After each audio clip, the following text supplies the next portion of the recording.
être à l'écoute de ses désirs, c'est très simple. C'est très simple. On a un peu oublié de le faire parce qu'on a été embarqué dans une société qui nous encourage à être toujours occupé. Et la simplicité, c'est s'arrêter. C'est se poser et s'écouter. Écouter notre intuition, écouter nos pensées, éventuellement écrire dans un journal et relire ce que nous avons écrit quelques semaines après pour voir, tiens, quel est le commun dénominateur là, quel est le désir qui veut surgir de ces pages.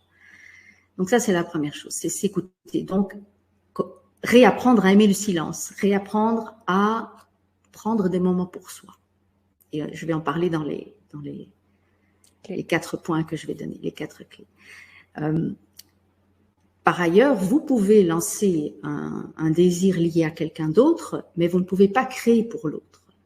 C'est-à-dire, pour vous donner un exemple, moi j'ai des filles adolescentes, enfin jeunes adultes, qui sont en Belgique pour l'instant. Moi je suis ici et donc avec ce qui se passe, eh bien en tant que maman, j'ai parfois des craintes, j'ai parfois des doutes. Et donc le seul moyen pour moi d'aider mes filles à obtenir ce qu'elles désirent, parce qu'on se Skype et on se parle, c'est de les voir avoir reçu leur désir. C'est pas, et c'est peut-être aussi leur donner éventuellement une idée de comment moi je fonctionnerais, ou si elles doivent faire des choix, peut-être voir quel est le choix qui leur conviendrait le mieux avec elles. Mais ce n'est certainement pas de dire, voilà, moi je désire qu'elle fasse ce choix-là. Parce que ça, c'est une prise de pouvoir sur la personne.